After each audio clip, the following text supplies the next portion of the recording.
સુરેન્દ્રનગરમાં લોકમેળાના ગ્રાઉન્ડને લઈને વિવાદ ઊભો થયો છે। સાયન્સ કોલેજ ખાતે યોજાનાર આ મેળા માટે હજુ સુધી પરમિશન મળી નથી, જ્યારે આજે ટેન્ડર ખોલવાની પ્રક્રિયા શરૂ થશે। મેળાના ગ્રાઉન્ડના પ્લાનના નકશામાં પાર્કિંગ સ્થળની જોગવાઈ નથી, જેને લઈને તંત્રની બેદરકારી સામે સવાલો ઉઠ્યા। સાયન્સ કોલેજના પ્રિન્સિપાલનું નિવેદન છે કે ગાંધીનગરથી પરમિશન મળે તો જ ગ્રાઉન્ડ મેળા માટે આપવામાં આવશે। આ બાબતે તંત્ર આજે ટેન્ડર ખોલવાની તૈયારીમાં છે, પરંતુ ગ્રાઉન્ડ અંગેની સ્પષ્ટતાના અભાવે લોકોમાં સંભ્રમ છે। પાર્કિંગની સુવિધા વિના મેળામાં આવનાર લોકોને હાલાકી થવાની શક્યતા છે। આ મુદ્દે તંત્રની બેઠકમાં ચર્ચા થઈ, પરંતુ હજુ નિર્ણય બાકી છે। સ્થાનિકો ઝડપી ઉકેલની માંગ કરી રહ્યા છે। ગાંધીનગરથી પરમિશન મળશે તો જ કોલેજમાં મેળાનું આયોજન કરવામાં આવશે તેવી માહિતી પણ સામે આવી રહી છે।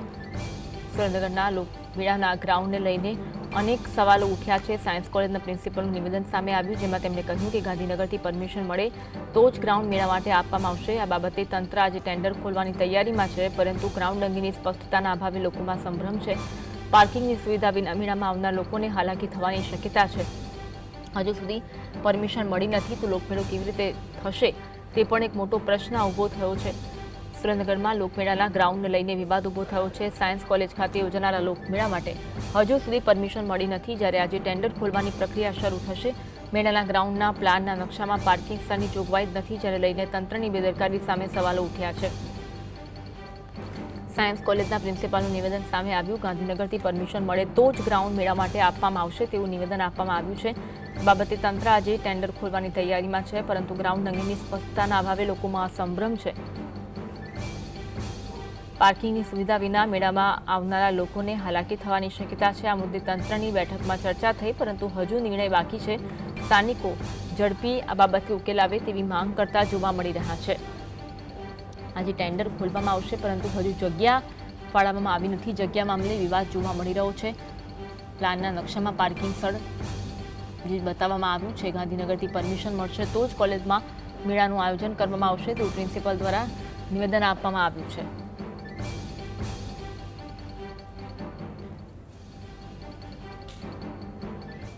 આજ અંગે વધુ વાત કરીશું। સંવાદદાતા ફઝલ અમારી સાથે લાઈવ જોડાયા છે। ફઝલ, સુરેન્દ્રનગરમાં લોકમેળાના ગ્રાઉન્ડને લઈને વિવાદ ઊભો થયો છે, શું અપડેટ મળી રહી છે?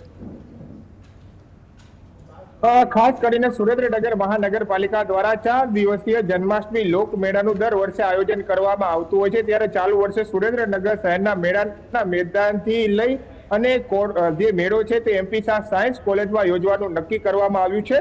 સ્થળ પરિવર્તન કરવામાં આવ્યું છે, પરંતુ સ્થળ પરિવર્તન કરવામાં આવતા હાલમાં વિવાદનો વંટોળ છે તે સતત વધી રહ્યો છે। જે મહાનગરપાલિકાએ નકશો તૈયાર કર્યો છે ગ્રાઉન્ડનો, તેમાં પાર્કિંગનું કોઈ સ્થળ નથી મૂકવામાં આવ્યું। એનાથી મોટી વાત એ છે કે જે સાયન્સ કોલેજના ગ્રાઉન્ડમાં મેળો યોજાવાનો છે તે સાયન્સ કોલેજના પ્રિન્સિપાલ સાથે જ્યારે વાત કરવામાં આવતા તેમના દ્વારા હાલમાં એવું જણાવવામાં આવ્યું છે કે ગાંધીનગરથી જે શિક્ષણ સચિવ છે તે પરમિશન આપશે તો જ સુરેન્દ્રનગર સાયન્સ કોલેજના ગ્રાઉન્ડમાં મેળો યોજવા દેવામાં આવશે તેવી પ્રિન્સિપાલે એક નિવેદનમાં જાહેરમાં જણાવવામાં આવ્યું છે। બીજી તરફ મોટી વાત એ છે કે સુરેન્દ્રનગર શહેરની એમપી શાહ સાયન્સ કોલેજ છે ત્યાં 2000 જેટલા વિદ્યાર્થીઓ અભ્યાસ કરે છે। મેળા દરમિયાન તેમનો અભ્યાસક્રમ બગડવાની શક્યતાઓ પણ હાલ પૂરેપૂરી વ્યક્ત કરવામાં હાલના તબક્કામાં આવી રહી છે। સ્થાનિક લોકોએ પણ આ વિરોધ નોંધાવ્યો છે। કેટલાક સ્થાનિકો છે તેમની સાથે વાત કરશું। ખાસ કરીને જે મેળાનું સ્થળ સાયન્સ કોલેજ કરવામાં આવી રહ્યું છે, વિવાદ વકરતો જઈ રહ્યો છે, આજે ટેન્ડર પ્રક્રિયા છે, શું છે સમગ્ર મામલો? સુરેન્દ્રનગર નગરપાલિકામાંથી જ્યારથી મહાનગરપાલિકા અસ્તિત્વમાં આવે છે ત્યારથી બહારના જે અધિકારીઓ આવેલા છે એમનો તગલાથી નિર્ણય વારંવાર એ લોકો છે ને વિવાદમાં રહેવા માટે મશગુલ બની ગયા છે, મશહૂર થઈ રહ્યા છે કે આ મેળાના મેદાનની આર્ટ્સ એન્ડ સાયન્સ કોલેજની પરમિશન જે લેવાની એ પણ નથી લીધી અને એ લોકો જાહેરાત પણ કરી નાખી, એ લોકો સોશિયલ મીડિયા મારફતે। મજાની વાત આપ જણાવી રહ્યા છો કે પાર્કિંગ નથી આપી શકે। આજે તમે એક વિચારો, આ બિલ્ડિંગના આર્ટ્સ કોલેજ સાયન્સ કોલેજનું ત્યાં બિલ્ડિંગ અત્યારે બની રહ્યું છે, એની અંદર 20-20 ફૂટ ઊંડા ખાડા છે। કાલ સવારે આમાં કોઈ જાણ, હવે મેળામાં તો હજારોની સંખ્યામાં માણસો આવતું હોય, આમાં કોઈ જાણ નહીં થાય તો એનો જવાબદાર કોણ? આ હકીકતમાં જેવા કહેવાય કે એ લોકોનો તગલાથી નિર્ણય છે, એટલે તેમ કહેવાય કે મહાનગરપાલિકાના અધિકારીઓ ફતવા બહાર પાડે અને પબ્લિકે સ્વીકારી લેવાનું। પણ તમે જે કાયદેસરની કાર્યવાહી કરવાની એ તો કરવા માટે બંધાયેલા છો ને, કે તમે આર્ટ્સ એન્ડ સાયન્સ કોલેજની મંજૂરી નથી લીધી એ લોકોની હજી।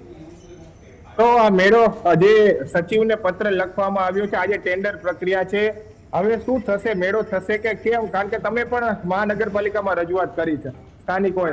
લોકમેળો સુરેન્દ્રનગરની શાન છે, આન બાન શાન કહેવાય, પરંતુ વઢવાણ ઠાકોર સાહેબે આ મેળા માટે જે જગ્યા ફાળવેલી છે ત્યાં એ લોકોને સ્પોર્ટ્સ સંકુલ બનાવવું છે અને જે સ્પોર્ટ્સ સંકુલ આર્ટ્સ એન્ડ સાયન્સ કોલેજ આવેલી છે ત્યાં એ લોકોને મેળો કરવો છે. આ એક જાતનો છે ને એમનો તગલખી નિર્ણય કહેવાય. હકીકતમાં એ મેળાનું મેદાન છે જ તે મેળાનું મેદાન અને વર્ષોના વર્ષોથી ત્યાં થઈ રહ્યો છે.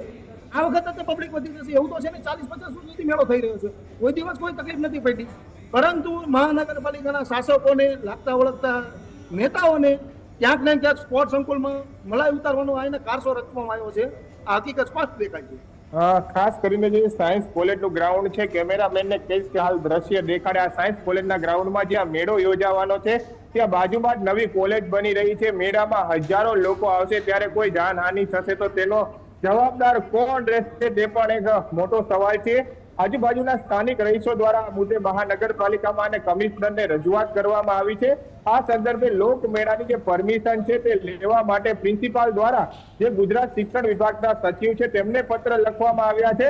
સમગ્ર બાબતે જે શિક્ષણ વિભાગ જો પરમિશન આપશે તો જ એમપી શાહ સાયન્સ કોલેજમાં મેળો યોજવા દેવાની જાહેરાત પણ હાલમાં જે સાયન્સ કોલેજના પ્રિન્સિપાલ છે તેમના દ્વારા કરવામાં આવી રહી છે. પરંતુ આજે મોટી વાત એ છે કે જે મહાનગરપાલિકાના અધિકારીઓ છે તેમના દ્વારા કોઈ પણ પ્રકારની મેદાનની પરમિશન લીધા વગર ટેન્ડર પ્રક્રિયા બહાર પાડી દેવામાં આવી છે. આજે 3 વાગે ટેન્ડર યોજાવાનું છે ત્યારે જે ગ્રાઉન્ડ છે તેનો વિવાદ છે તે સતત હાલના તબક્કામાં વકરતો જઈ રહ્યો છે. જી આભાર જોડાવા માટે અને માહિતી આપવા માટે.